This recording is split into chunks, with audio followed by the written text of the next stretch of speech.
The town of Coopersville, Texas did not slow down for September. The heat came anyway, the way it always did in that part of the state, not arriving so much as insisting, pressing down on the flat rooftops and the dry ground and the necks of men who had been out since before the sun was fully up. By 9 in the morning, it was the kind of heat that made you stop thinking about anything except the shade, and by 10, it was the kind that made you stop thinking altogether. Eli Marsh had been awake since 4. He was not a man who slept well in strange places, and Coopersville was a strange place, the way all towns were strange to him now, temporary, belonging to other people, part of a world he moved through without leaving much of a mark on. He had a room at the boarding house on the eastern edge of town, a room that cost 30 cents a night and smelled like the previous occupant's tobacco and someone else's regret. He had slept in it 2 nights. He would sleep in it one more, and then he would be gone. That was how it worked. That was how it had worked for 7 years. He was 38 years old, which felt older than it sounded. His hands were the hands of a man who had spent 2 decades working cattle in weather that had no interest in being gentle, cracked at the knuckles, scarred in 3 places, from incidents he no longer bothered telling stories about. His face was the face of a man who had spent the same 2 decades looking at distances, not because there was anything particular to see in them, but because looking at distances was better than looking at the near things. The near things had a way of reminding him. He had come to Coopersville on his way to a job in New Mexico, a cattle operation outside a town called Simmeron, run by a man named Samuel Holt, who had sent word through a ranch foreman in Amarillo that he needed a capable hand for the fall work. Branding, fence repair, moving the herd to winter pasture. The pay was fair, there was a bunkhouse, there were meals. Eli had packed his bedroll in his saddle, in his 1 change of clothes, and the small amount of money that 7 years of careful living had accumulated, and he had ridden southwest, because southwest was where the work was, and work was the thing that organized the days. And organized days were the thing that kept a man from sitting too long in one place, thinking about the shape his life had taken. He was not in any way he would have described an unhappy man. He was also not a man who would have described himself as happy, because happiness implied a relationship to the future, an expectation of things, and Eli Marsh had spent 7 years carefully dismantling his expectations until what remained was something leaner and more manageable. Not happiness, not unhappiness. Something in between that didn't have a clean name and didn't need one. He walked to the general store that Saturday morning to buy flour and dried beef and a new pair of bootlaces because the left one had been fraying for 2 weeks, and he was in a town large enough to have what he needed. The main street of Coopersville was already busy at that hour, wagons moving women in from the surrounding homesteads for their weekly supplies, men gathered outside the saloon, doing the particular nothing that men do when they don't want to admit they're waiting for it to open. He was halfway down to the main street when he heard the noise. Not a loud noise. A murmur, really the sound of a crowd gathered around something, the low collective voice of people watching something that required watching. He turned his head without particularly meaning to the way a man turns his head toward movement on a quiet road. There were perhaps 40 people gathered in the town square, which sat between the church and the courthouse, in the way of Texas towns that had been designed to suggest a relationship between the two. The crowd was composed mostly of families, men with their hats in their hands, women with the careful expressions of people who have come to a thing with a purpose and are working through it methodically. In the center of the square, standing in a rough line near the courthouse steps, were the children. Eli counted 11 of them. The youngest looked to be about 4, a small boy with red hair and a bewildered expression, standing very still, the way small children stand when they understand that something important is happening around them but cannot determine what. The oldest looked to be about 16, a boy with broad shoulders and the beginning of a beard, standing with the determined blankness of someone who has decided not to show anything on his face no matter what. Between them, arranged by some logic that Eli couldn't immediately identify, were 9 other children. Boys and girls ranging in age, dressed in the plain practical clothes of children who had come from places where clothes were functional rather than decorative. He knew what this was. Every county in Texas had some version of it.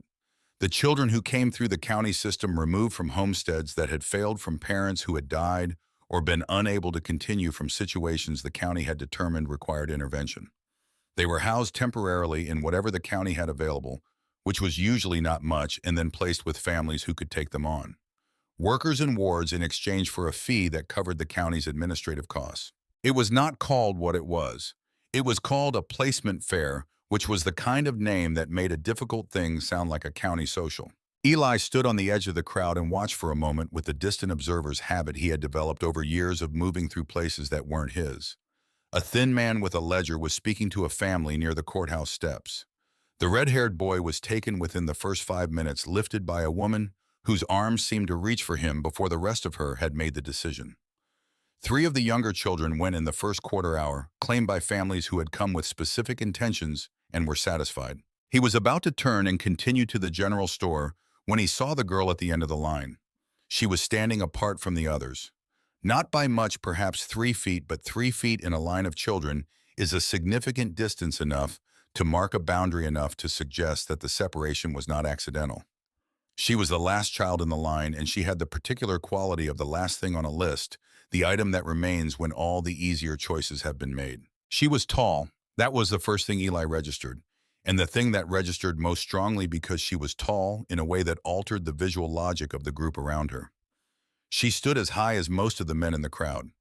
Her height had the quality of something that had happened faster than the world had been able to adjust to the particular angular quality of a body that had grown in rapid stages, arms and legs, that were long in a way that hadn't yet found its final proportion. She was perhaps 14 years old, though the height made exact age difficult to determine. Her hair was dark, very dark, pulled into 2 practical braids that had been done with care by hands that knew what they were doing. She wore a gray dress that was too short for her, stopping several inches above where it should have not, because it was poorly made, but because she had grown past it and no one had replaced it. Her feet in worn leather boots were planted squarely on the ground. Her hands were folded in front of her with a composure that had nothing theatrical about it. It was not the composure of someone performing calm.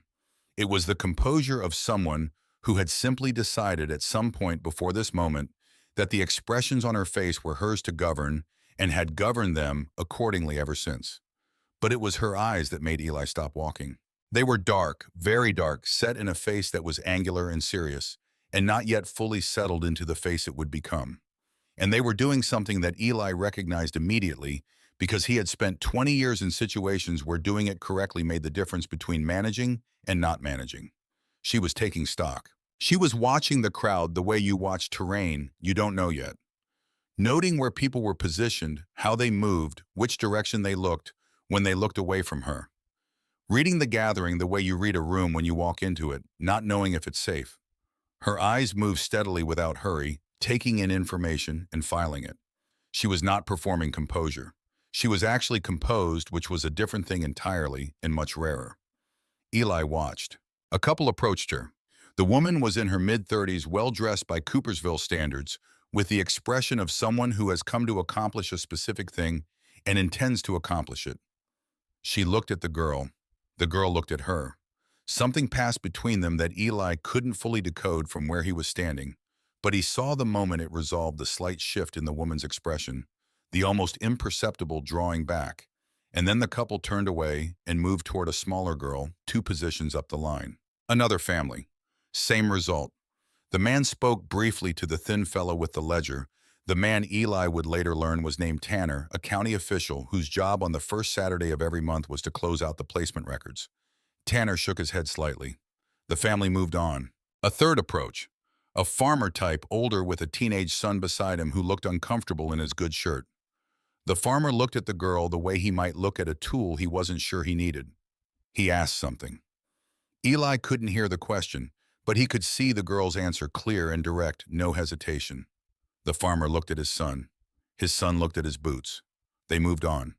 The fourth family didn't stay long enough to ask anything. The girl watched all of this without expression. Not with the blank look of someone who has shut down, but with the level look of someone who is paying attention and has decided that what is happening is information, not judgment.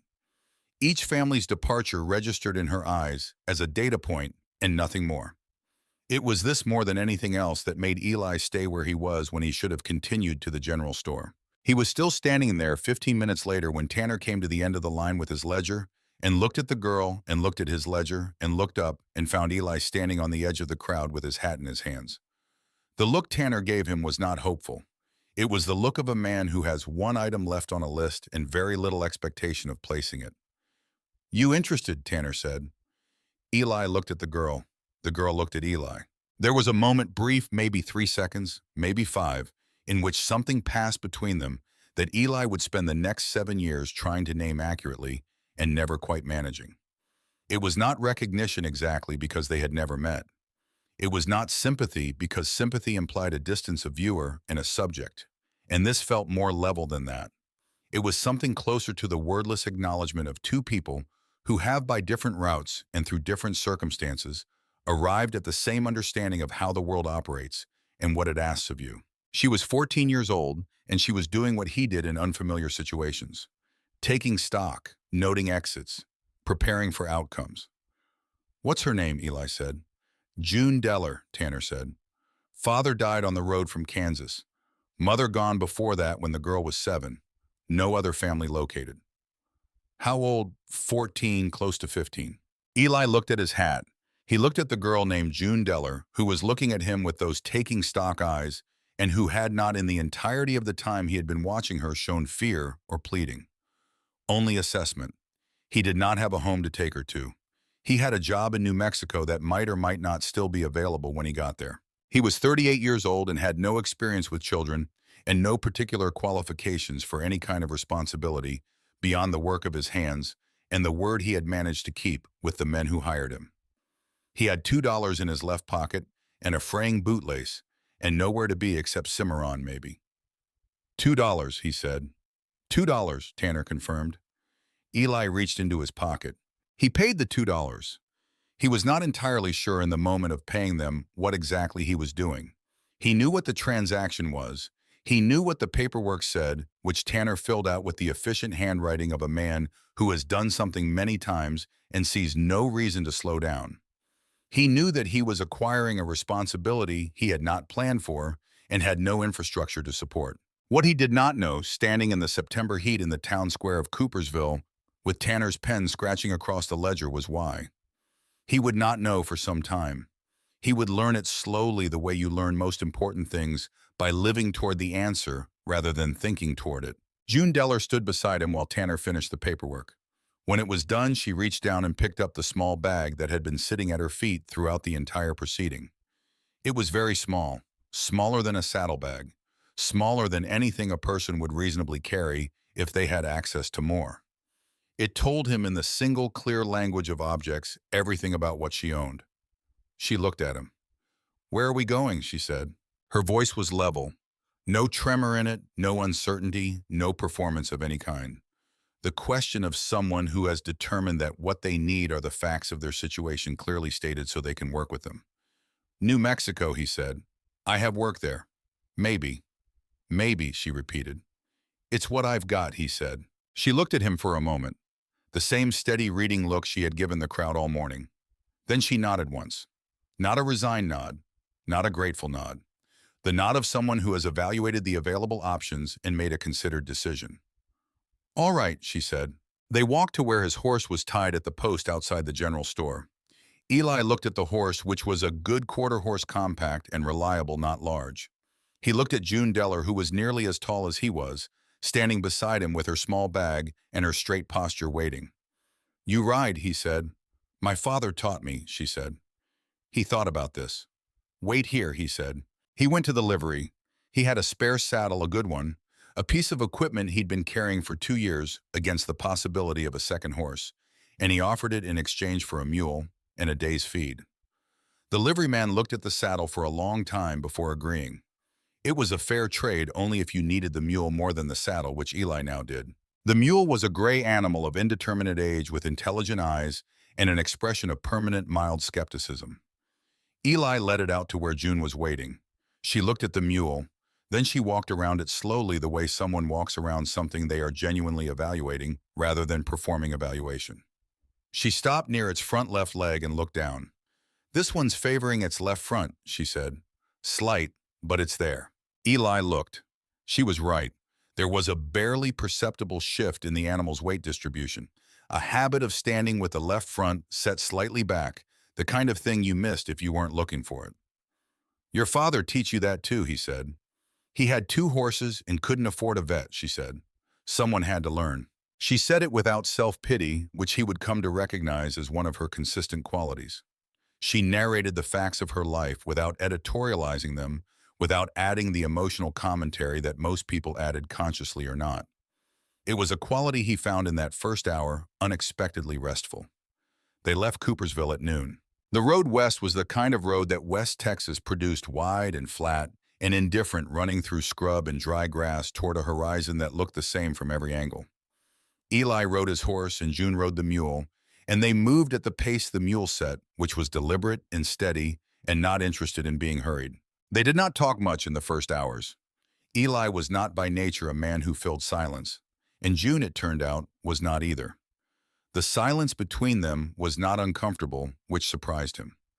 Silence with strangers is usually an awkward thing, full of the awareness of its own existence. This silence was more like the silence of two people who have tacitly agreed that words will happen when there's something to say and not before. She rode well.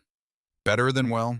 She sat the mule with the ease of someone who has spent significant time on animals, who has learned not to fight the movement, but to move with it. She read the terrain the way he had read it in her, noting where the ground changed, where the shadows were wrong, where there might be a problem before it became one.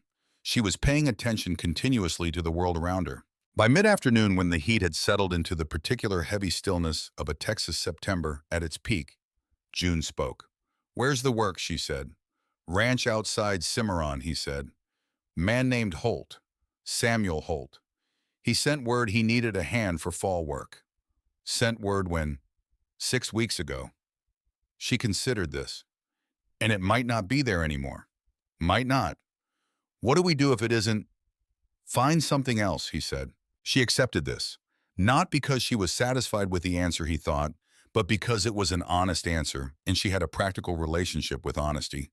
It told her what she needed to know, which was that he was not the kind of man who invented reassurances. They made camp that night in a shallow depression off the road out of the wind, near a scattering of mesquite that provided something adjacent to shelter. Eli built a small fire, and they ate from the provisions he'd bought in Coopersville, dried beef and hardtack, and the slightly stale cornbread the boarding house had packed with him that morning for a separate journey he had thought he was taking alone. June ate without comment. She helped break down the provisions and organize the camp with an efficiency that suggested she had done it before. She did not wait to be told where things went. She looked at the situation and assessed it and did what needed doing. After the fire had settled into coals, they sat in the particular quiet of the Texas night, which is very quiet in a way that has weight to it, a quiet that seems to press back against the sounds you make. The stars were the thick, unpunctuated stars of a dark sky night, the kind of sky that felt closer than it had any right to. June was looking at the fire. After a long while, she said, "What about you?" "What about me?" Eli said. "Where are you from? How long you've been doing this?" A pause. "You can say it's none of my business." "Tennessee," he said. "Came west at 20. Been working cattle since." "No family." He was quiet for a moment. The fire made its small sounds. "Had a wife," he said. He did not usually say it. He had not said it to anyone in a long time, not because it was a secret, but because it required follow-up, and the follow-up was the part that cost something. But there was something about the particular quality of this dark, this fire, this girl sitting across from him, with her straight back and her level eyes, that made the usual economy of silence feel wrong. "Her name was May," he said. "She died in 1869. Cholera." June looked at the fire and did not say anything. "She was carrying a child when she died," he said. "The child didn't make it either." The fire settled. A piece of wood shifted and sent a small column of sparks up into the dark air. "That child," he said, and then he stopped because he had not planned to say the next part, had not intended it, and yet it was already in his mouth, already shaped and waiting. "That child would be about your age, if things had gone different. 14, maybe 15 by now." June was very still on the other side of the fire. "Same as me," she said. "Same as you," he said. They sat in silence for a long time after that. The kind of silence that is not empty. The kind that has things in it that don't need to be named to be present. After a while, June said, "My father was a wheat farmer. Kansas. The farm failed in 73. He packed everything onto a wagon and came south because he thought Texas might be better." "Was it?" "He died on the road," she said, "before we got there." "I'm sorry," Eli said. He was a good man, she said. The same words she'd said when Tanner had read from the file, but with something different in them now, something that came from the inside rather than the outside. Not lucky, but good. She paused. My mother died when I was 7. Fever. I barely remember her. She looked at the fire for a moment. I remember her hands. She had good hands. Eli said nothing to that. There was nothing to say that wouldn't diminish it. They slept on opposite sides of the fire and rose before the sun was fully up and broke camp and continued west. The second day was quieter than the first. They had said the important things the night before, the structural things, and what remained was the comfortable and necessary silence of people who know where they stand with each other. They crossed into New Mexico territory in the early afternoon. The land changed as they crossed, becoming less flat, more textured, the distant mountains firming up on the horizon from suggestions into solid shapes. The light was different here, thinner, somehow cleaner. They were fording a shallow creek crossing when it happened. The mule found an uneven stone in the crossing and stumbled. Not badly, the animal recovered immediately, but the motion was sharp enough that June's right hand went out to grip the saddle, and her sleeve rode up with the movement. Eli saw it because he was looking in that direction. Because that's the direction he'd been watching, the way he'd been watching it since Coopersville, the same steady peripheral attention he gave to any situation he wasn't sure he fully understood yet. On her left forearm above the wrist there was a scar. Not the thin white line of an accidental cut, not the irregular mark of a childhood fall. It had a shape that was deliberate, the healed mark of something applied with intention. She noticed him looking. She didn't pull her sleeve down quickly, which told him something.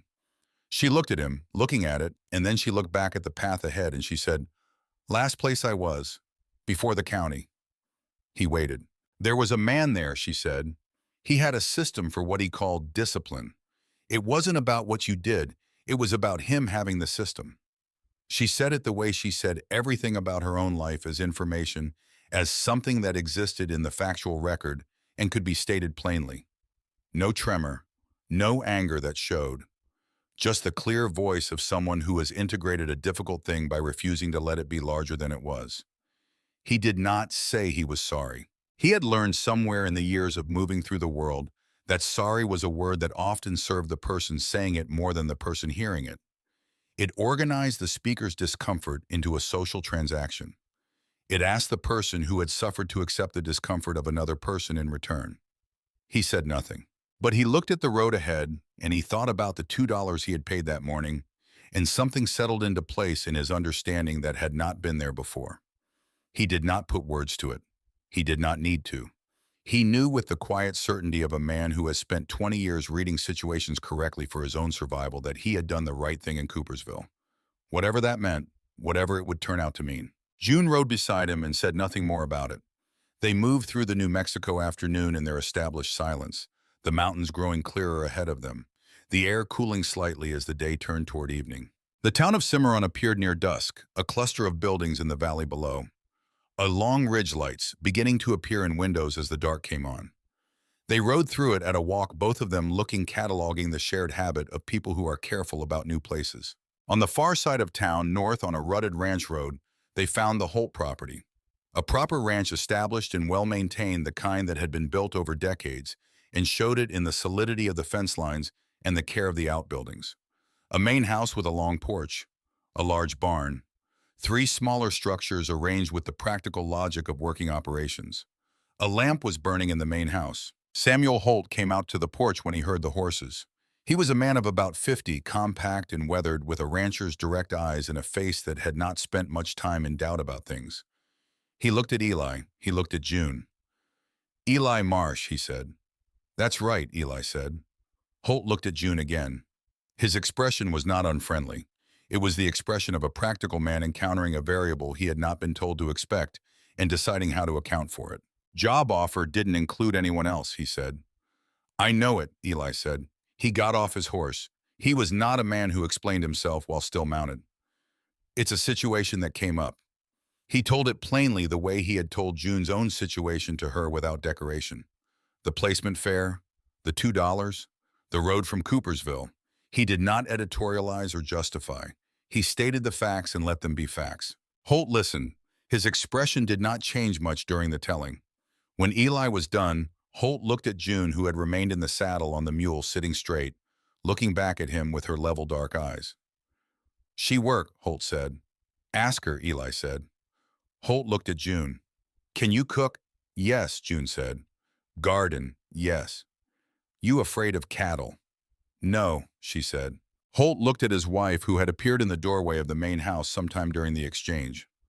Margaret Holt was a woman of about 45 with a teacher's posture and alert eyes that had taken in the entire scene from the doorway with an expression that Eli recognized immediately. It was the expression of someone who has seen what they need to see and has made up their mind.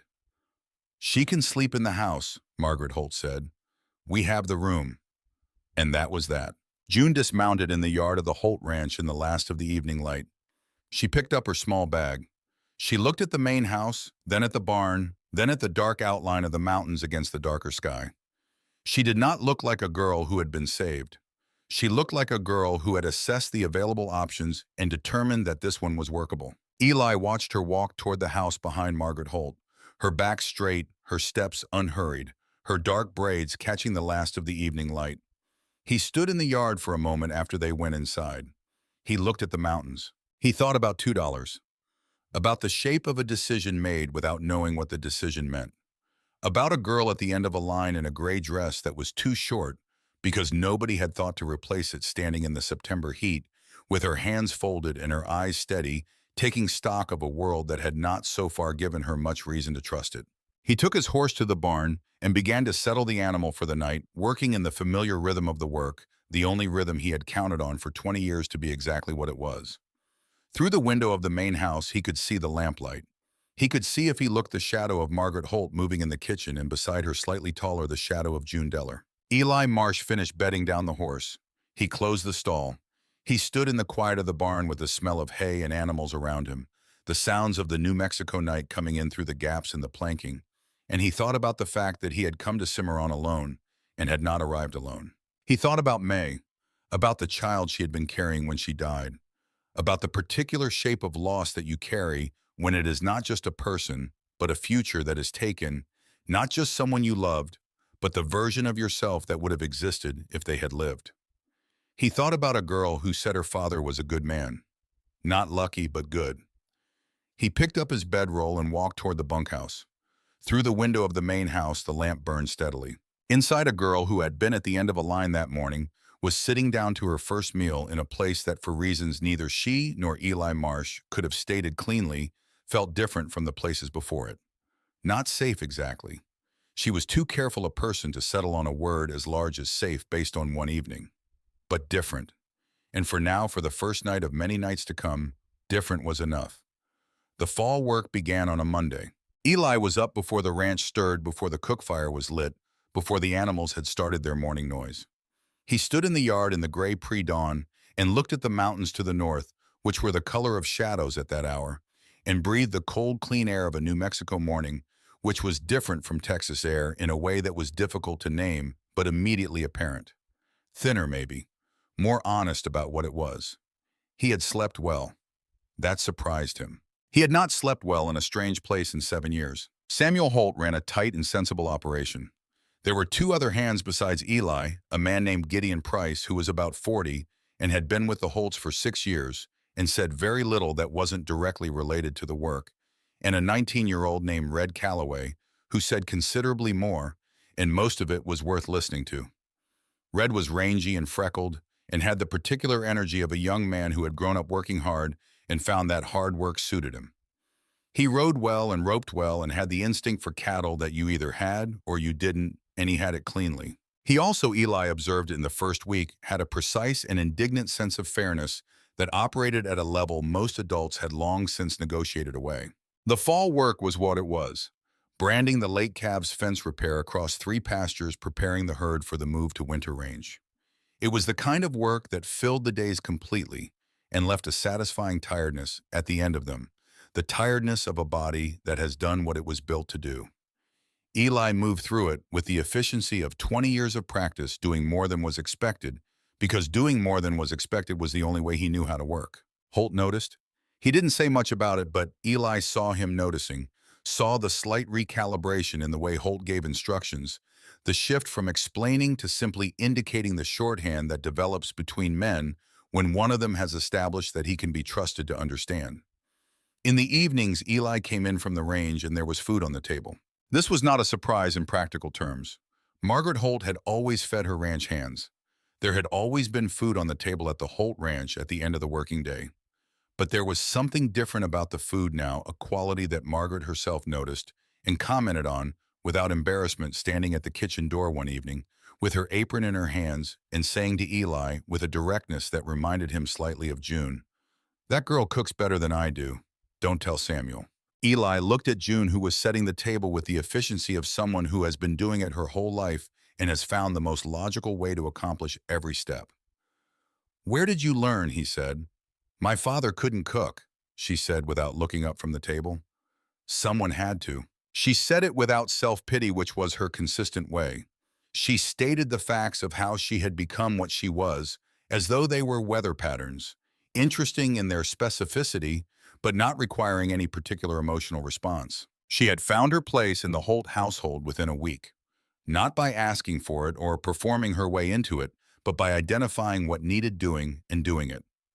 The kitchen garden, which Margaret had maintained at a functional but uninspired level, became June's project by a kind of natural selection, Margaret deferring to her judgment about what should be planted where, and June accepting the responsibility with the focused attention she gave everything. She was reading every book in the Holt household.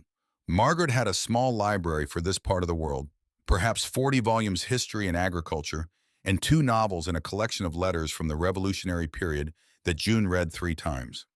When Margaret noticed this, she began talking to June about the books in the evenings, the kind of conversation that was part discussion and part instruction, and that June absorbed with the quiet hunger of a mind that had been waiting for exactly this kind of material. Eli watched this from the edges. He was not by nature a man who watched things from the edges. He was a man who engaged with the work in front of him and left the rest alone. But he found, without having decided to, that he was paying attention to June in the particular way you pay attention to something you have begun to care about the outcome of. Not anxiously, not hovering, just the steady peripheral awareness of a man who knows where something important is. He noticed when she was in the kitchen. He noticed when she was in the garden. He noticed the particular way she stood when she was thinking, weight shifted slightly to her left, hands loose at her sides, eyes on the middle distance. One evening in the 3rd week, he came in from the range later than usual, a fence problem in the north pasture that had taken longer than expected to resolve. He washed up at the pump and came around the side of the house toward the main entrance, and he looked automatically toward the kitchen window where June usually stood at that hour. She wasn't there. He stopped walking for a moment, stood looking at the empty space in the window where she usually was. Then he heard her voice from the other side of the house talking to Margaret about something in the garden, and he continued walking. He didn't think much about it that night, but he thought about it later. About the stopping, about the 2 or 3 seconds he had stood looking at a kitchen window because the person he expected to see in it wasn't there. About what that meant exactly, about the shape his days had taken without him making any decision for them to take that shape. He had not expected to have habits. He had specifically organized his life for 7 years to avoid having habits because habits implied a place, and a place implied a future.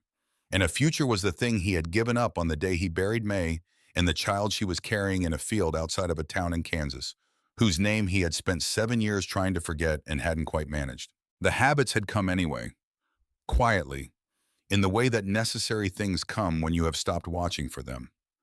The trouble started on a Tuesday in October. Simmeron was not a large town, but it was large enough to have a main street with a proper general store, a post office, a saloon that doubled as a meeting hall, and the particular social ecosystem of a frontier settlement that had been established long enough to have established families with established ideas about their place in things. The Voss family was one of these. Theodore Voss ran the largest dry goods operation in the county, a man of 50 who had arrived in Simmeron 12 years earlier with capital and ambition and had converted both into a position of commercial importance that he wore with the unassuming confidence of someone who has never had to wonder about it. His son Connor was 16, a broad-shouldered boy with his father's confidence and considerably less of the work ethic that had earned it. Connor had grown up knowing that his family's name carried weight in Simmeron and had developed the particular ease of a person who has always had the room before he entered it. June had gone into town on a Tuesday with Red Calloway to collect a supply order from the general store. A straightforward errand. She had done it twice before without incident. This time, Connor Voss was on the main street with two boys his age, doing the aimless occupying of space that boys do when they have time and nowhere particular to be. He saw June. He said something. Eli did not hear it firsthand. What he had was Red Calloway's account delivered that evening in the barn, while Red worked unnecessary knots out of a rope he had already unknotted twice, his voice carrying the particular tight quality of someone recounting an injustice they have not fully expelled yet. He made a remark about her height, Red said, loud enough that people on the street heard it. His friends laughed. She didn't stop walking. She picked up the order and she walked back to the wagon, and she didn't say one word. Red pulled the rope tight. She didn't say one word the whole way back either. She just looked out at the road. Eli listened to all of this without interrupting. When Red was done, Eli thanked him for telling him and finished what he was doing and went to find June. She was in the kitchen garden in the last of the afternoon light, kneeling in the dirt beside a row of winter vegetables. She had persuaded Margaret to try working with the focused attention she gave everything. He sat on the fence at the edge of the garden. He didn't say anything right away. She didn't look up. After a moment, he said, "I heard about town." "It's nothing," she said. She kept working. "It's not nothing," he said. "It's not new," she said. "People have said things about how I look since I was 10 years old."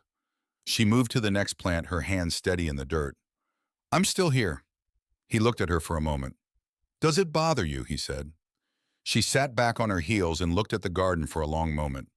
The late light was on her face and her hands and the dark braids that fell forward when she bent over the plants. "It used to," she said.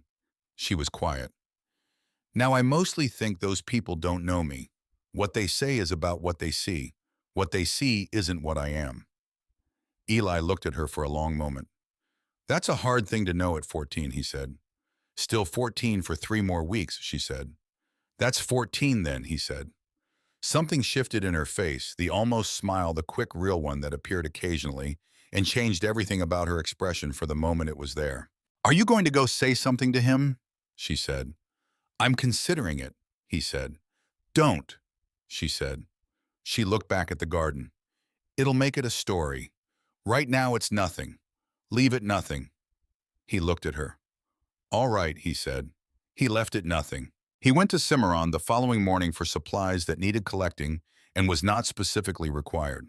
He found Theodore Voss at his dry goods store and had a conversation with him that lasted about 4 minutes and involved no raised voices and no explicit threats of any kind. It was the kind of conversation that men of a certain type understand completely, where the meaning is carried not in what is said, but in the exact and deliberate manner in which it is said. Theodore Voss understood it.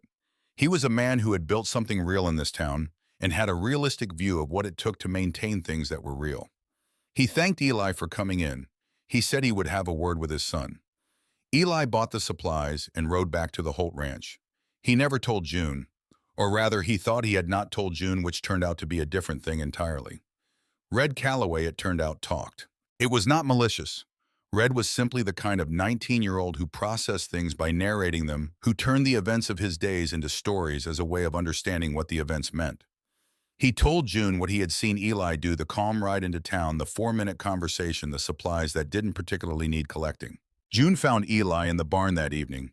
He was finishing the last of the feed rounds, working in the amber light of the barn at day's end, and he heard her come in but did not turn around. She stood for a moment in the barn doorway. "I told you to leave it nothing," she said. "I heard you," he said. He kept working. "You made it a story." "I made it a quiet conversation," he said. "Those are different things." She was quiet for a moment. He turned and looked at her. She was standing straight in the doorway, the evening light behind her, her expression doing the careful processing thing it did when she was working through something rather than reacting to it. "Red talks," she said. "He does," Eli agreed. She looked at him. "I can handle Connor Voss," she said. "I've handled worse than that boy." "I know you can," he said. "Then why?" He set down the feed bucket. He looked at her directly, the way he had looked at her in Coopersville when Tanner had said her name, and she had looked back at him with those taking stock eyes. "Because you shouldn't have to," he said. "Not because you can't." She was very still for a moment. Then she said something he had not expected. "Don't fight for me in the street, Eli." She said his name the way she sometimes did now, without the formality of a title, without the careful distance of someone who hasn't decided yet. Just his name, which in her voice had a particular quality, clear and direct, in meaning something. "If you want to fight for me in a courthouse. Fight for me on paper. That's what I need." He looked at her for a long moment. "All right," he said. She nodded, the considering nod. Then she turned and walked back toward the main house, and Eli stood in the barn with the smell of hay and horses around him and thought about what she had just said, and about what it implied, and about the fact that she had thought further ahead than he had, as she generally did, about the practical shape of her situation. That night Eli did not sleep easily. Not because of anything that had happened or anything he was afraid of. He lay in his bunk in the quiet of the bunkhouse, listening to Gideon Price's measured breathing and the distant sounds of the ranch at night, and thought about what June had said. Fight for me on paper. She was right. He had known she was right in the moment she said it. The paperwork Tanner had filed in Coopersville was a Texas County document. It was the kind of thing that was honored in places that had reason to honor it, and not particularly noticed in places that didn't. He was in New Mexico territory now, which had its own administrative logic and its own relationship to Texas paperwork, a relationship that was cordial at best and, practically speaking, largely irrelevant. If he was going to do this properly, if the word properly meant anything, he needed to understand what properly looked like in Simmeron, New Mexico, in the fall of 1876, for a 38-year-old cattle hand with no fixed address and a 14-year-old girl in his care. He started asking questions, carefully, the way he did everything without broadcasting what he was doing or why. He talked to Samuel Holt, who was a practical man with a realistic understanding of how things worked in the territory. He talked to a man in town who had done some legal work for the county and knew what the process looked like. He gathered information the way he had always gathered information about difficult terrain, piece by piece, from people who knew it better than he did, until he had a map he could work with. What he learned was this: there was a process. It was not simple and it was not fast, but it existed and it had been used before in the territory for situations not entirely unlike his. A man with a stable position, a stable income, a stable address, and the endorsement of people the county considered credible could file for formal guardianship of a minor through the district office in Simmeron. Stable position, stable income, stable address. He had the income since Samuel Holt paid him well for the fall work. He had the address as long as Holt kept him on. The position was the question. The fall work was seasonal. It would end in November. After that, what he had was an offer of winter work that paid less, a handshake arrangement, nothing on paper. He went to Samuel Holt and had a different kind of conversation than the one he'd had with Theodore Voss. This one lasted longer and covered more ground, the practical arithmetic of what the ranch needed through the winter and into the following year, what Eli was worth to the operation, what a permanent arrangement might look like. Holt listened the way he listened to everything, with the attentive patience of a man who makes decisions based on information rather than instinct. When Eli was done laying out the practical case, Holt was quiet for a moment. "This is about the girl," Holt said, not as a question. "Partly," Eli said. "Partly," Holt repeated. "The work part is the work part," Eli said. "That stands on its own, but yes, partly the girl." Holt looked out at his ranch for a moment. The afternoon was clear and cool, the mountains sharp against a blue sky, the kind of day that made the case for New Mexico all by itself. "Margaret would tell you," Holt said slowly, "that having June here has been the best thing to happen to this ranch in some time." He paused. "She'd be right. That girl has a gift for making things grow. I don't just mean the garden." He looked at Eli. "I'll put you on through the winter. We'll talk about the spring when we can see the spring." Eli thanked him and meant it. November came and the fall work closed out with the particular satisfying finality of seasonal work completed. The herd was in its winter range. The fences were sound. The outbuildings were weathered and caulked against the cold. The ranch settled into its winter rhythm, slower and more interior, the days organized around maintenance and preparation, rather than the urgent outdoor work of the warmer months. June had grown the kitchen garden until it was producing things that surprised even Margaret. She had persuaded the soil into yielding varieties that had no business thriving in this climate, working them with a patience and a knowledge that came from somewhere deeper than the months she had been there. She began in November teaching the wives of the two nearest neighboring operations what she knew about desert soil and winter growing, and they came on Thursday afternoons and listened to a 14-year-old girl with the attentiveness of women who are genuinely hungry for what she has to tell them. Eli watched this from the distance that had become his habitual position relative to June's life. Present, attentive, not hovering. He had begun to understand the difference between what she needed and what he was instinctively inclined to provide, and the gap between them was instructive. He was inclined to solve things for her, to intervene, to stand between her and whatever was difficult. She was inclined constitutionally and thoroughly to handle things herself and to let him know in clear terms when she wanted something different. What she wanted from him, he was slowly learning, was not protection. What she wanted was consistency. She wanted to know that he would be there when she looked for him, not because she needed rescuing, but because knowing where someone is and knowing they will remain there is a different kind of security than the kind that comes from someone solving your problems. It was the security of a fixed point, a reference. He understood this because he had needed the same thing once a long time ago, and had had it in May, and had lost it in 1869, and had spent 7 years moving specifically because a fixed point requires somewhere to be fixed to. The cold came properly in late November. The mountains were white above the tree line, and the mornings had a bite that required a coat even close to midday. The bunkhouse was warm enough, and the ranch house was warmer, and the evenings had shifted from the open-air sitting of the warmer months to the interior gathering around the Holt's main room, where the fireplace made its steady argument for staying put. On a November evening, with the wind off the mountains making the windows rattle gently, Eli sat by the fire in the chair that was generally his reading. Nothing, doing nothing in particular, the honest idleness of a man who has done enough work in a day to earn it. June was across the table mending a dress that had developed a problem at the hem. She worked with the focused efficiency she brought to everything, the needle moving in steady rhythm. Her head bent slightly forward so the firelight caught the dark of her braids. They had been sitting in this quiet for about half an hour when she set down the mending and looked up. "Tell me about May," she said. He looked at her. "You told me how she died," June said. "The facts of it. I want to know who she was." He was quiet for a moment. The fire moved. "Why?" he said. June looked at the table for a moment, then at him. "Because I want to know who you were before you were the man who stopped." He sat with this for a moment. Then he began to talk. He told her things he had not told anyone. Not the facts he had offered at the campfire in Texas, the outline of a grief stated in the minimum necessary terms, but the actual content of the life he'd had with May, the specific and irreducible details that made a person rather than a story about loss. The way she laughed, which was sudden and genuine and slightly too loud, and which she was entirely unapologetic about. The way she argued, which was thorough and fair, and willing to change her mind if you changed it with something real. The way she had looked at the Kansas plains when they first arrived with the expression of someone receiving something they hadn't asked for but were willing to find interesting. The child they had talked about, the plans they had made, the version of themselves they had been moving toward. He talked for a long time.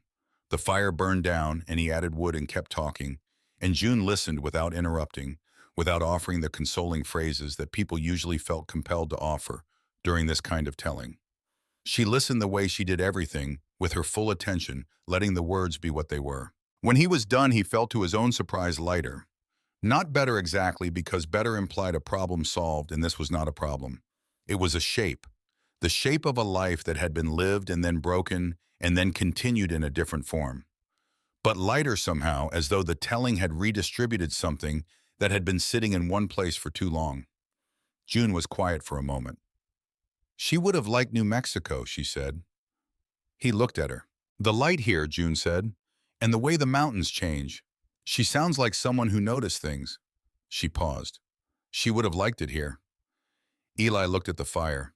"Yeah," he said. "She would have." They sat in the firelight for a while after that. Margaret Holt had gone to bed an hour earlier. The ranch house was quiet except for the fire and the occasional sound of the wind.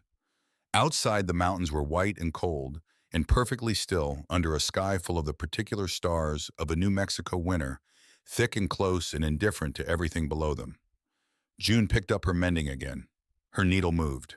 The fire moved. The wind moved outside. Eli sat in his chair and watched the fire and thought about what she had said. Not the comfort of it, though it was that too, but the precision of it. She sounds like someone who noticed things. May had noticed things. She had been constitutionally inclined to pay attention to what was in front of her, to take pleasure in the specific, rather than the general, to find the world interesting at the level of detail. It was he realized what June did too. He did not say this. He sat with it and let it be what it was. Another piece of the accumulating understanding of this arrangement he had entered without a plan and was learning one day at a time the actual shape of. Eventually, June set down the mending, folded it, said goodnight, and went to the room that was hers in the main house. Her footsteps were quiet on the floor. The door at the end of the hall closed with its particular small sound. Eli stayed by the fire for a while longer. He added the last piece of wood and watched it catch. The room was warm and quiet, and the chair he sat in was a good chair that had been broken in over years into a shape that suited him. He thought about Samuel Holt's offer of winter work. He thought about the conversation he would need to have with the county about guardianship, the process he was beginning to understand and had not yet started. He thought about spring, which was something he had not allowed himself to think about in any concrete sense for a long time, the future having been a place he avoided the way you avoid looking directly at something that might not bear looking at. He thought about the chair by the window in the kitchen, which was the best chair in the room because it caught the morning light first. June had begun saving it for him, not saying anything about it, not making a production of it, simply not sitting in it herself on the mornings when he came in for breakfast, leaving it open the way you leave open something that belongs to someone else. He had not told her to do this. She had not asked if he wanted it. She had simply noticed that it was the best chair and that he ought to have it, and had acted accordingly every morning without ceremony. Small things. He had always known that small things accumulated into most of what a life was made of. He had simply not expected to be finding this out again at 38 in a ranch house in New Mexico from a 14-year-old girl who had been at the end of a line in a gray dress that was too short. He got up from the chair and banked the fire and went to the bunkhouse. He slept well. Again. That was the thing he kept coming back to in the small accounting of each day that he did before sleep. He was sleeping well. He had not slept well in a strange place in 7 years, and now he was sleeping well in this one, and it had stopped being strange. He was beginning, without having made any decision to do so, to be a man who had somewhere to be. He lay in the dark of the bunkhouse and listened to the wind off the mountains, and thought about the fact that the word somewhere had not felt like a real word for a long time, had been a theoretical construct, a category of experience available to other people, and now it was beginning to feel like something with a specific address. He thought about what June had said in the barn. Fight for me on paper. He fell asleep thinking about what it would take to do exactly that. Outside, the New Mexico mountains were white in the dark, and the stars were doing what they had always done, and the wind moved through the pines on the ridge with the long, slow sound of something patient. In the main house, a lamp burned for another few minutes. Then it went out. The county office in Simmeron occupied a single room at the back of the courthouse building, a room that smelled like paper and wood stove smoke, and the particular mustiness of official records kept in a place that was not quite dry enough for official records. A man named Aldrich ran it, a clerk of about 50, with careful handwriting and the patient demeanor of someone who has spent his career translating complicated human situations into the clean columns of administrative documents. Eli sat across from Aldrich on a Thursday morning in early December and laid out the situation plainly. Aldrich listened with a pen in his hand and his ledger open, and his expression doing the careful, neutral thing that men in his position learn to do, neither encouraging nor discouraging, simply receiving. When Eli was done, Aldrich was quiet for a moment. He looked at his ledger. He looked at the pen in his hand. He said, "The Texas document establishes that you took responsibility for the girl at the placement fair in Cooperville." "It does," Eli said. "That document is valid in Texas," Aldrich said. "Here in the territory, it's a starting point, not an ending point." "I understand that," Eli said. "What makes it an ending point?" Aldrich set down his pen and folded his hands on the desk and looked at Eli with the expression of a man who is about to say something that is genuinely complicated and is deciding how to say it without making it sound impossible. What he described was a process, not a simple one, but a real one. A formal petition for guardianship filed through the district, reviewed by a territorial judge who held court in Simmeron 4 times a year, the next session being in February. Supporting documentation. character endorsements from people the county considered credible, evidence of stable circumstances, a fixed address, consistent employment, the basic infrastructure of a life that could support a minor. "You're a cattle hand," Aldrich said, not unkindly. "No fixed address until recently. No property." "That's right," Eli said. "The judge will look at that." "What does the judge look for?" Eli said, "when he looks at it." Aldrich picked up his pen again and turned it in his fingers. "He looks for permanence," he said. "He looks for someone who has stopped moving." Eli rode back to the Holt ranch in the clear cold of the December afternoon, with the mountains white to his left and the road straight ahead of him, and that word turning over in his mind. Permanence. He had spent 7 years avoiding it, had built his life around its absence, had structured every decision to ensure that nothing required him to be anywhere in particular, that nothing would be lost if he moved on because there was nothing to leave behind. He had been so thorough about it that permanence had ceased to feel like a real option, had become something other people had, something that required a different kind of person than the kind he had become. He unsaddled his horse in the barn and stood with his hand on the animal's flank for a moment thinking. Then he went to find Samuel Holt. He found him at the fence line of the south pasture, checking the wire repairs they'd done in October, running his gloved hand along the strands with the habitual inspection of a man who knows that a fence looked at in November is a different thing from a fence tested by winter. Holt heard him coming and didn't turn around right away. He finished checking the section he was on and then turned. "How was town?" Holt said. "Educational," Eli said. He told Holt what Aldrich had told him. All of it, including the part about permanence, including the part about what the territorial judge would look for and what Eli currently lacked that the judge would require. He told it straight the way he always told things, without softening the edges or arranging it to make himself look better than he was. Holt listened with his hands in his coat pockets and his eyes on the mountains. When Eli was done, Holt was quiet for a while. The cold was the particular dry cold of a New Mexico December clear, and without humidity, the kind that didn't feel as dangerous as it was until you'd been in it too long. "Margaret said something to me last week," Holt said finally. "What did she say?"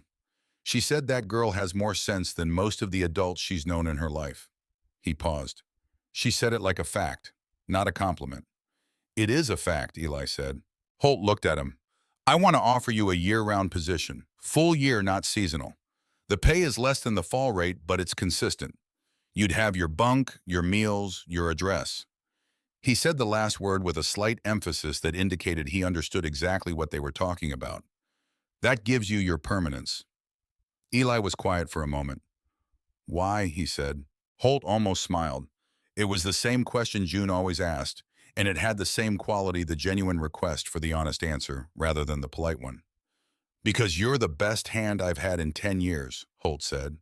"And because what you're doing with that girl is the right thing, and I'd like to be useful to it." He paused. "And because Margaret would never forgive me if I didn't." Eli looked at the mountains, looked at the fence line solid and well repaired against the winter, looked at the ranch that had been someone else's life for 20 years, and he was beginning to understand being offered to him as the context for a different life than the one he had been living. "All right," he said. He shook Holt's hand.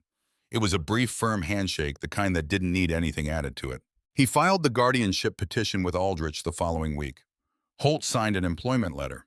Margaret wrote a statement in her careful former teacher's hand. Aldrich accepted the documents and scheduled the case for the February session. That left 2 months.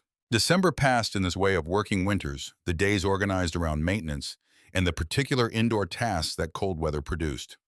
Eli repaired tax service tools, worked the horses through their winter exercise routines with the patient consistency that kept animals sound through months of reduced work. June continued with the garden's winter projects, the covered beds, and the cold hardy varieties, and continued her Thursday afternoon sessions with the neighboring women, which had grown from 2 attendees to 6. Margaret had given her a new book in December, A Natural History of the American Southwest, and June read it with the focused absorption she brought to everything she read, taking notes in the margins in a small clear hand, asking Margaret questions about the parts that required more context than the book provided. Eli watched her read sometimes in the evenings by the fire. He watched the way her face changed when she was absorbed in something, the usual careful composure relaxing slightly, the expression underneath it, younger and more open, closer to whatever she had been before, She had learned that the world required the composure. He thought about the vet bong on her arm, which he had not mentioned since the day at the crossing, in which she had not mentioned either. He thought about it not with pity, which she would have found useless and perhaps insulting, but with the particular anger of a man who knows that some things cannot be fixed, but can be accounted for in the ongoing work of a life. He had done what he could with that. He had stopped in Coopersville and paid $2 and kept going. That was all he'd had to offer, and he had offered it, and it had been enough to start. January was cold and quiet and long. The mountains were deeply white. The bunkhouse was warm, and the main house was warmer, and the Holt Ranch existed in the peaceful insular world of a working operation in winter, self-sufficient and unhurried, the days marked by the rhythms of animals and weather, and the small interior satisfactions of work done well. On a January morning, Red Calloway was thrown from a horse in the south pasture. Not badly, he was up before Eli reached him, embarrassed and indignant, and already composing the version of the story he would tell later, but his left wrist was wrong. Not broken, the county doctor determined, but badly sprained, and he was ordered to rest it for 2 weeks. June appeared at the bunkhouse door that evening with a poultice wrapped in clean cloth that smelled of things from the garden, and she handed it to Red with the brisk efficiency of someone who has looked into the situation and determined what is needed. Red accepted it with the somewhat wounded dignity of a 19-year-old being tended by a 15-year-old. "How do you know this works?" he said. "My father's horse threw him twice," June said. "The second time was worse. I learned." She looked at his wrist. "Keep it on tonight. Replace it tomorrow morning." She left. Red looked at the poultice, then at Eli, who was sitting on his bunk. "She's something," Red said. "She is," Eli said. "Where'd she come from, really?" "Kansas," Eli said. "By way of Texas." Red looked at the door through which June had left. "I mean," he said, and then stopped because he was 19 and did not yet have the language for what he meant, which was something about the quality of a person who has been through a great deal and has come through it not diminished, but clarified. "I know what you mean," Eli said. The February session of the territorial court came on a Tuesday, gray and cold, with a thin skin of ice on the water trough that June broke with the handle of a bucket before she came in for breakfast. She said nothing about the court date over breakfast. She ate her food and drank her coffee and talked to Margaret about the covered beds and whether the cold had gone deep enough to threaten the winter carrots. Eli rode into Simmeron with Samuel Holt beside him. The courtroom was a room that also served as the town hall, and on alternate Sundays as a meeting space for one of Simmeron's 2 congregations, a room of perhaps 40 seats and a raised platform at the front, where a table served as the bench when the territorial judge was in session. Judge Harlan Kress was a man of 60 with white hair and the particular unhurried precision of a man who has spent decades making decisions that mattered to the people standing before him and has learned to make them without either speed or unnecessary delay. Aldrich had the petition in order. The Holt employment letter was in the record. Margaret's statement was in the record. 2 other members of the Simmeron community had provided written endorsements at Holt's quiet request. A rancher named Beaumont, who had known Holt for 15 years and vouched for his judgment, and the Thursday afternoon women's group, which had submitted a collective statement about June's contributions to the community that Margaret had helped them compose. And that was in its plain, practical language, one of the most persuasive documents Eli had ever seen produced about anyone. Judge Kress read through the petition with the systematic thoroughness of a man who reads things to understand them rather than to confirm what he already thinks. He asked Eli several questions about his employment, his address, his plans. Eli answered them directly and without elaboration. Then Kress looked up from the papers and said, "Tell me why you stopped." Eli was quiet for a moment.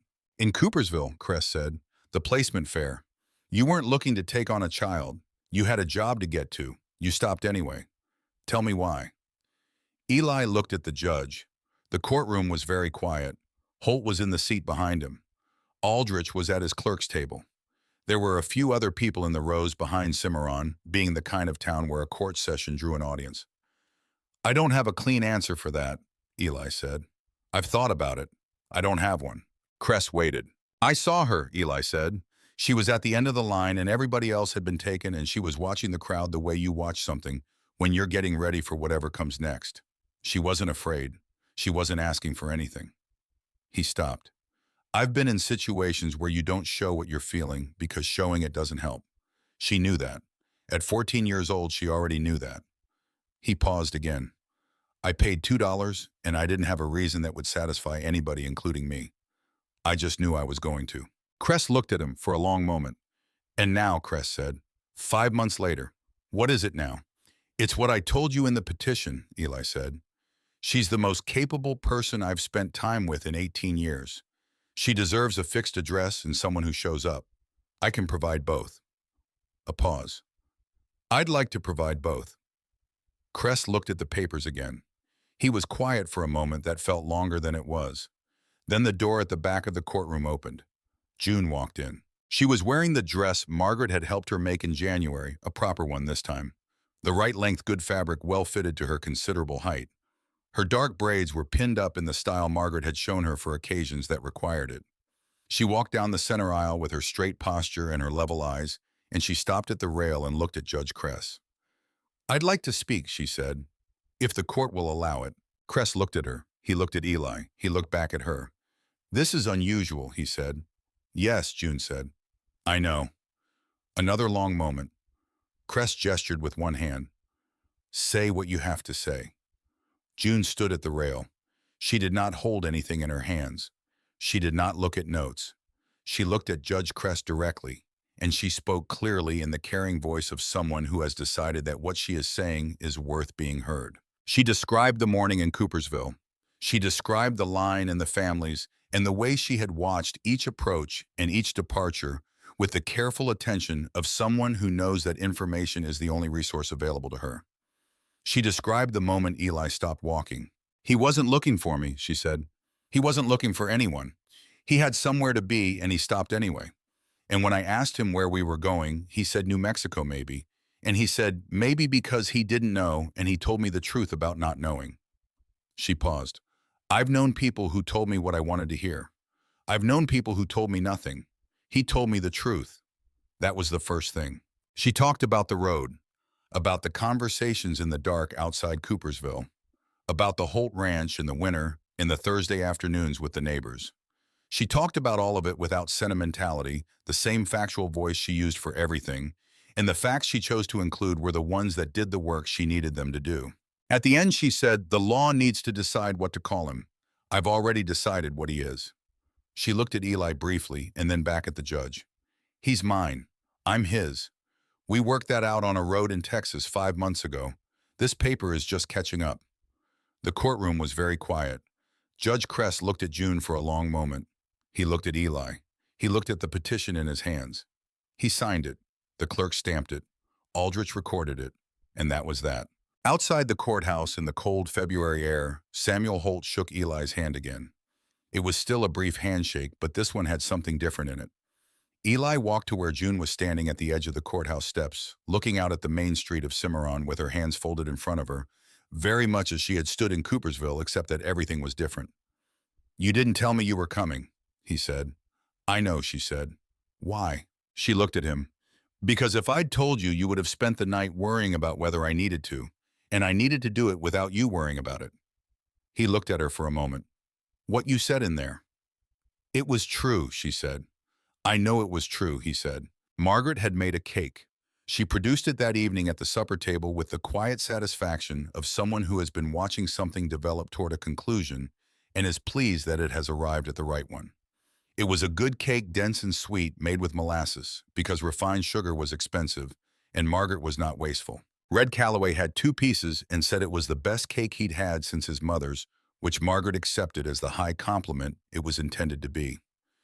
June ate her piece carefully, with the focused attention she gave food she was genuinely tasting rather than simply consuming, and said it was excellent, which in her vocabulary was not a small word. Eli ate his piece and thought about February becoming March, and March becoming spring, and spring becoming the rest of it.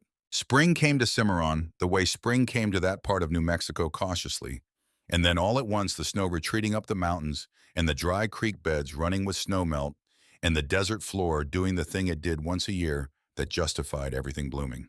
June turned 15 in March. Margaret made another cake.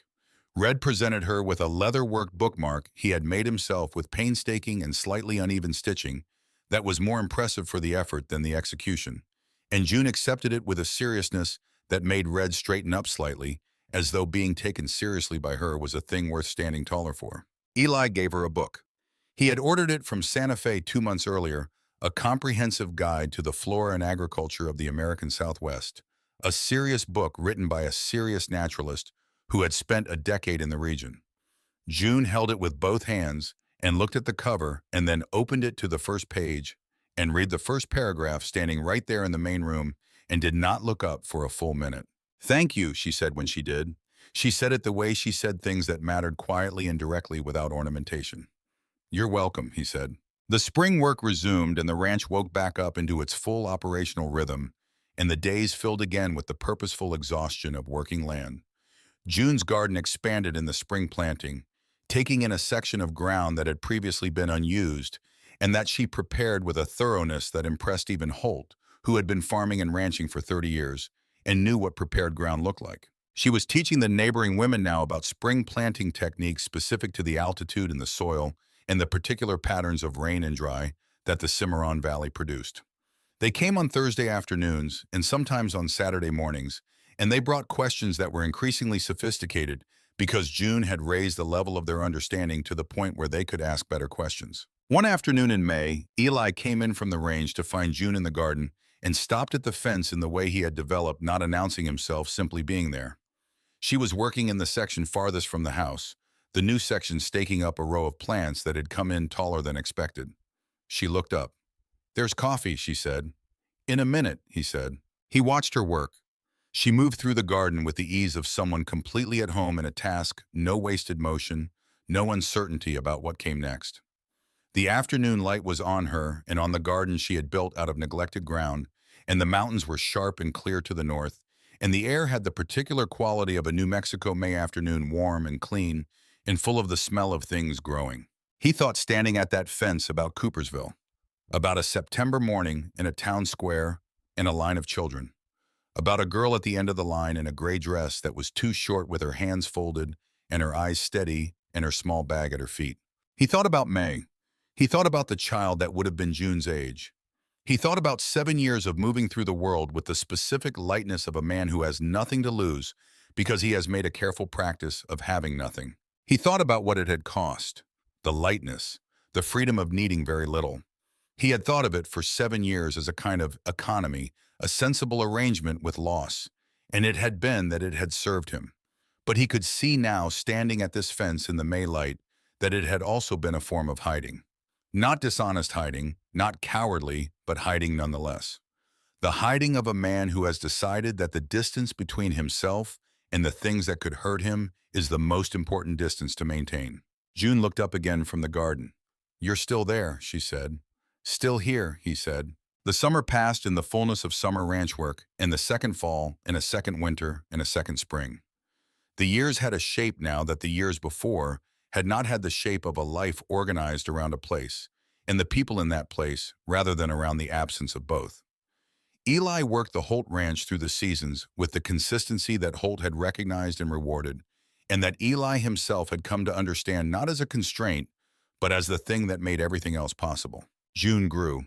She was 15 and then 16, and the inch and a half she gained in that period brought her to a height that cleared most of the men she encountered, and that she wore with the unself-conscious ease of someone who had finished negotiating with it.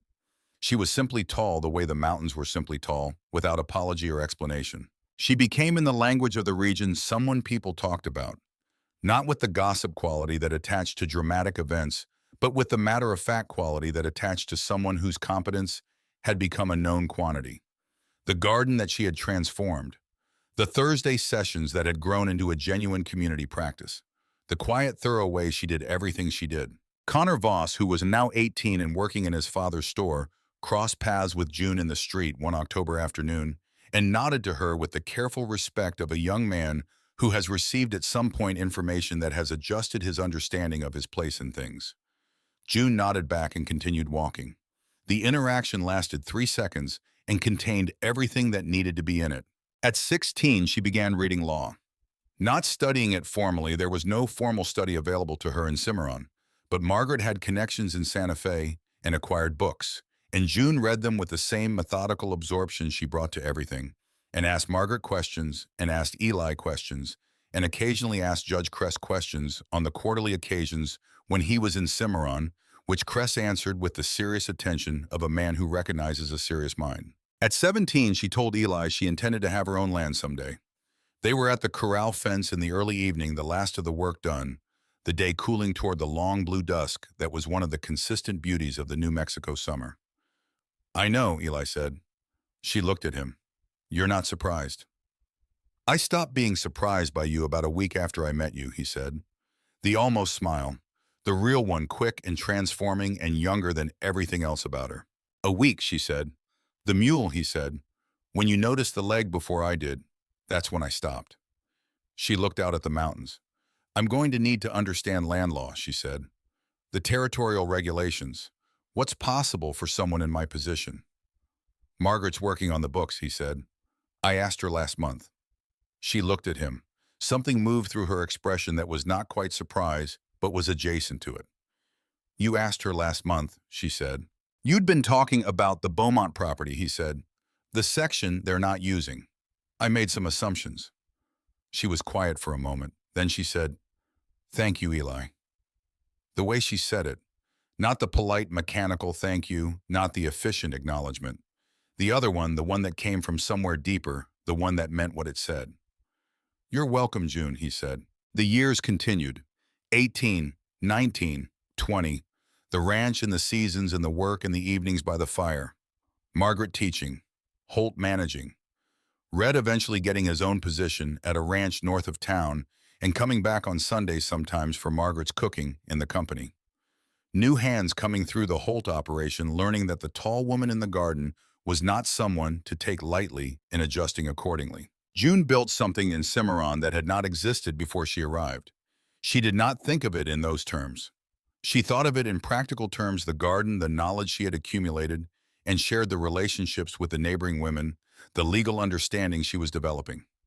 But the cumulative effect of all these practical things was a presence, a weight in the community, the way competence accumulates into something larger than any individual instance of it. Eli watched this the way he had always watched it, from the steady observing distance that was his natural position relative to her life. Present, attentive, a fixed point. The chair by the window was still his. She still never sat in it. Every morning, without ceremony, without comment, it was simply there. On the evening of June's 21st birthday, the spring desert was in bloom. The New Mexico desert in spring bloom was not a subtle thing. It was the accumulated patience of the driest months paying out in color, the cactus flowers and the desert shrubs and the thin grasses all coming at once. The land doing the thing it held in reserve through the hard months and released all at once when the conditions were exactly right. Eli was at the corral, finishing the evening feed, when he heard her come around the side of the barn. He did not turn around. He had learned over 5 years to identify her footstep, the particular rhythm of it, and so he knew it was her before she spoke. She came and stood at the fence beside him. She looked at the mountains, which were catching the last of the evening sun, going gold, and then deeper than gold, the color that only happened in this particular window of the day. "Are you glad you stopped?" she said. He turned and looked at her. She was 21 years old. She was tall in a way that had long since stopped being awkward and was simply her, a physical fact as natural as the mountains behind her. Her dark hair was pinned up in the way she wore it now for working days, practical and neat. Her face had settled into the face it had been becoming, the angularity of her girlhood resolved into something definite and clear. The same serious eyes she had always had. Looking at him now, the way they had looked at him in Cooperville, steadily taking stock, waiting for the honest answer. She was the most capable person he had spent time with in 25 years of meeting people. She was, in whatever way the word meant, something real and not just something legal his. "Every day," he said. "Every single day." She looked at him for a moment. Then she nodded. Not the quick nod, not the efficient processing nod. The other one, slower, the nod of someone receiving something they have wanted to know for certain and are now certain of. Then she turned and went inside to start supper, and the door of the main house closed behind her with its familiar small sound. Eli finished the feed. He latched the corral gate. He stood in the spring evening and looked at the desert in bloom and the mountains going dark behind the gold and the light going out of the sky in the long, slow way of clear sky evenings, the horizon staying bright long after the sun was gone. He thought about $2. He stood there in this cooling air and thought about the exact weight of $2 in his left pocket on a September Saturday morning in Coopersville, Texas in 1876. He thought about what he had known when he paid them, which was almost nothing. He thought about what he had not known, which was everything. He had not known about the campfire conversation in the dark, about the mule with the weak leg, about Margaret's books and Red's indignant sense of justice, and Holt's handshake, and the judge's question, and the way June had walked into that courtroom in February without telling him she was coming because she had needed to do it without him worrying about it. He had not known about 5 years of supper fires and winter mornings, in the garden growing, in the Thursday afternoons, in the chair by the window, kept for him every morning without ceremony. He had not known that the thing he thought he had lost in 1869, not just May, not just the child, but the version of himself that had somewhere to be and someone to be there for, was something that could be found again. He had spent 7 years being certain that it couldn't. He had organized his entire life around the certainty of its absence. $2 had disagreed with him. He looked at the desert in bloom. He looked at the mountains going dark. He looked at the light in the window of the main house, steady and warm, the same light that had been in that window every evening for 5 years. The light that meant supper was coming and the day was nearly done, and there was somewhere to go when the outside work was finished. He had bought that Saturday morning in Coopersville something he could not have named in the moment of buying it. Not a worker, not a ward, not the child who might have been, though there was that in it too, the shape of a loss given a different kind of answer than the one he had expected. He had bought a reason to stop moving, a reason to sleep well, a reason to think about spring in the concrete terms of what would be planted and what would grow rather than in the abstract terms of a future he wasn't sure he was walking toward. A reason on a spring evening in New Mexico with the desert in bloom and the mountains going gold to stand in the cooling air and feel without performance and without explanation the particular fullness of a life that has something in it. Not happiness exactly, because happiness was too simple a word for something this complicated. But fullness. The weight of a life that had stopped moving long enough to accumulate the things that make moving worth it. The door of the main house was warm in the window.